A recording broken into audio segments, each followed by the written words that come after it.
Assalamualaikum warahmatullahi wabarakatuh.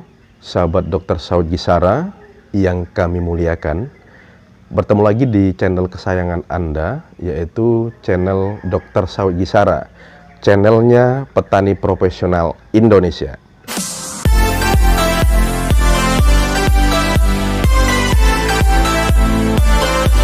Tapi kami perlu ingatkan untuk Anda, sebelum Anda melangkah lebih jauh untuk menonton video ini, maka jangan lupa, bagi Anda pelanggan setia di channel Dr. Saud Gisara, jangan lupa Anda lakukan like, kemudian komen, ya, kemudian ayo tonton sampai habis.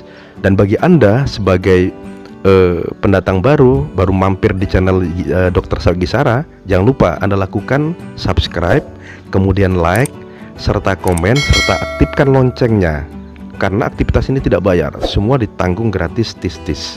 Nih kita akan bahas satu topik di mana permasalahan ini atau topik ini selalu dipertanyakan oleh petani yang ada di lingkungan di mana kita tinggal.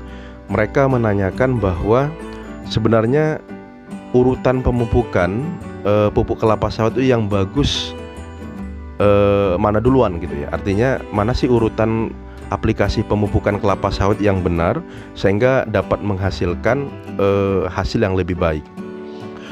Nah, sahabat Gisara, kami perlu sampaikan bahwa pemupukan kelapa sawit ataupun pemupukan itu merupakan kegiatan agronomi, ya, kultur teknis yang menelan biaya cukup tinggi sekali, yaitu sekitar 60 sampai dengan 75% dari total pengeluaran biaya untuk melakukan perawatan di perkebunan kelapa sawit. Maka tidak heran ketika kita melakukan aplikasi pemupukan, kita juga harus melihat bagaimana sebenarnya pelaksanaan pupuk ini dapat dilakukan secara baik, sehingga biaya yang kita keluarkan dengan jumlah yang sangat tinggi tersebut tidak sia-sia. Nah, pola pelaksanaan pemupukan kelapa sawit ini sangat penting sekali. Bahkan kita lihat sebenarnya banyak di kalangan petani Indonesia itu mereka tidak melakukan pemupukan karena dasar biaya yang dikeluarkan sangat tinggi sekali. Ya, karena itu tadi di awal sudah saya sampaikan bahwa biaya yang dikeluarkan adalah 60 sampai dengan 75% dari total seluruh biaya. Sehingga kadang-kadang petani tidak mempunyai biaya, ataupun kadang-kadang mereka mempunyai biaya ketika mereka pasca panen, mereka gunakan seluruh penghasilannya itu untuk kepentingan pribadi dengan mereka tidak melaksanakan menabung ataupun menyisihkan hasil panen tadi untuk melakukan aplikasi pupuk pada waktunya. Gisara, kita akan coba langsung masuk ke permasalahan seputar pertanyaan yang dilontarkan oleh petani profesional Indonesia, yaitu sebenarnya urutan yang tepat atau yang benar itu apa saja sih untuk melakukan pemupukan kelapa sawit gitu ya. Nah, saya boleh singkat di sini supaya Anda semua mudah untuk memahami urutan ini dan langsung hafal di kepala Anda. Saya boleh singkat dengan istilah adalah OTUM, ya. O T U M dan B, ya, OTUM. O-nya itu adalah organik, artinya pupuk organik. Seluruh pupuk hasil residu ataupun hasil limbah dari perkebunan kelapa sawit itu dinamakan pupuk organik. Apa saja contohnya? Abu janjang, artinya janjang kosong yang tadi dihasilkan kemudian dibakar dengan insinerator sesuai dengan teknologi yang ada di pengolahan kelapa sawit.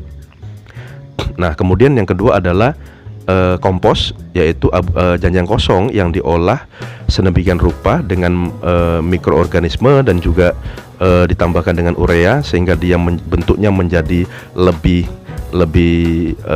halus begitu. Dan yang ketiga adalah bisa jadi adalah janjang kosong, yaitu janjangan yang dihasilkan langsung dari proses pengolahan. Itu dinamakan sebagai pupuk organik, ya, O gitu ya, O pertama. Kemudian yang kedua adalah D, ya. D adalah dolomit ataupun super dolomit. Nah, dolomit, di dalam pupuk dolomit ini mengandung yang namanya unsur hara Mg ataupun magnesium. Nah, magnesium ini fungsinya sebagai apa? Yaitu sebagai memperbaiki sifat fisik, ya, dari tanah, ya, memperbaiki sifat fisik dan kimia dari tanah, begitu. Kemudian yang ketiga adalah T. T itu adalah TSP ataupun RP juga bisa, tapi saya ambil di sini nama adalah TSP karena biasanya di tanaman di tanah mineral itu lebih cenderung menggunakan pupuk TSP. Nah, TSP ini fungsinya apa? Di dalam TSP itu mengandung unsur hara fosfor P. Nah, P ini berfungsi sebagai apa? Yaitu sebagai unsur hara untuk merangsang inisiasi pertumbuhan dari akar. Jadi ketika kita aplikasikan pupuk TSP ataupun pupuk RP, maka nanti pertumbuhan akar itu semakin cepat. Kemudian pupuk yang keempat adalah U. U itu adalah urea. Nah, di dalam urea itu mengandung unsur hara nitrogen ataupun N. Nah, nitrogen ini sangat penting sekali, sahabat, ya. Jadi di dalam di dalam pupuk urea ini terkandung unsur hara nitrogen yang berfungsi adalah sebagai bahan baku untuk proses asimilasi. Nah, asimilasi ini ataupun fotosintesis ini adalah aktivitas fisiologi tanaman yang sangat penting. Kenapa? Karena dari hasil proses fotosintesis ini nanti itu akan dihasilkan energi yang digunakan untuk proses pertumbuhan, dan lebihnya sisa dari itu akan digunakan untuk penyimpanan cadangan makanan yang ada di batang, kemudian di daun ataupun di buah, begitu. Kemudian pupuk yang kelima adalah M. M itu adalah MOP, Muriate of Potassium, ataupun pupuk KCl itu sama. Nah, di dalam pupuk MOP itu terkandung unsur hara yang sangat penting sekali, ya, sesuai dengan video yang telah saya sharing untuk Anda, yaitu bagaimana mengatasi buah trek. Ya, ini dia, yaitu kerja dari pupuk MOP gitu. Nah, pupuk MOP ini mengandung kalium. Nah, fungsi kalium itu sudah saya jelaskan di video sebelumnya, yaitu dia intinya adalah untuk merangsang proses pertumbuhan buah kelapa sawit, begitu. Dan kemudian yang terakhir adalah pupuk mikro, yaitu pupuk borat, ya, ataupun mengandung unsur hara B atau boron. Nah, boron ini adalah unsur hara mikro, tetapi dibutuhkan juga dalam tanaman walaupun jumlahnya sedikit. Dibutuhkan dalam jumlah sedikit, tetapi memang harus ada, yaitu untuk proses mendongkrak proses fotosintesis, begitu. Nah, jadi saya pikir sudah jelas ya, sahabat dokter sawit Gisara, urutan aplikasi pupuk yang harus Anda tahu disingkat dengan OTUM, gitu ya. O organik, kemudian D adalah dolomit, kemudian T adalah TSP, kemudian U adalah urea, kemudian M adalah MOP, dan terakhir B adalah borat, begitu. Nah, ini adalah urutan. Nah, urutan pupuk ini adalah diaplikasikan untuk areal mineral, begitu. Beda lagi dengan areal gambut, begitu ya. Jadi fokus video ini adalah kita bahas urutan pupuk yang tepat untuk tanaman kelapa sawit di area mineral. Nah, sahabat Gisara, Anda harus menggunakan petunjuk ini, begitu, SOP ini, karena ketika Anda lari dari petunjuk ini, urutan pupuk ini, maka akan Anda temukan permasalahan-permasalahan di mana pertumbuhan tanaman tidak optimal. Lantas berapa jarak ya yang harus dilakukan antar pupuk dalam aplikasinya, begitu. Nah, jarak yang direkomendasikan dalam aplikasi pupuk itu adalah sebenarnya 1 minggu setelah aplikasi pupuk antar sesamanya, begitu. Nah, dengan jarak ini diharapkan pupuk yang diaplikasikan itu dapat diserap oleh tanaman ataupun bisa infiltrasi ke dalam tanah sehingga tidak terjadi yang namanya antagonis.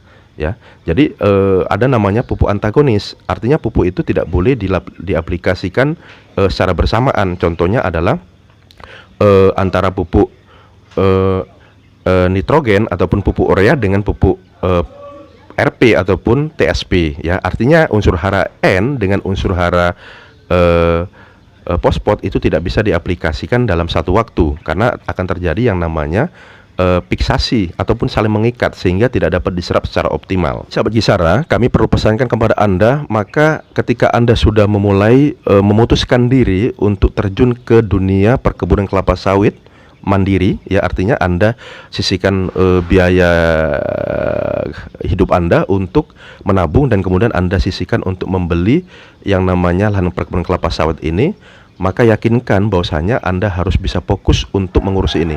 Karena luar biasa sekarang ini perkembangan dari perkebunan kelapa sawit, ya. Harga TBS atau tandan buah segar itu sangat menjanjikan sekali ya. Di tahun 2001 ini luar biasa, dari awal tahun kemarin sampai dengan sekarang itu harga itu kurang lebihnya sudah mencapai 2000 bahkan lebih begitu. Nah, ini sangat menjanjikan bagi Anda petani kelapa sawit, karena dengan Anda memutuskan untuk berkebun di perkebunan kelapa sawit, maka Anda akan bisa memberikan ataupun menambah penghasilan yang luar biasa. Dan ini tentunya bagi Anda juga pensiunan dari perusahaan, dengan Anda berinvestasi di perkebunan kelapa sawit, maka nanti Anda akan mempunyai aset yang luar biasa yang tidak punya resiko yang sangat berarti, dan juga ini bisa menjadi bagian kesibukan Anda di usia Anda nantinya setelah Anda pensiun di suatu perkebunan ataupun perusahaan. Nah, sahabat Gisara, terima kasih atas partisipasi Anda untuk mengikuti terus video ini dari awal sampai akhir. Jangan lupa Anda ikuti terus channel Dr. Sawit Gisara, channelnya Petani Profesional Indonesia ini, di video-video kami selanjutnya, karena video ini akan terus menginspirasi bagi Anda selaku petani mandiri profesional Indonesia. Terima kasih. Assalamualaikum warahmatullahi wabarakatuh.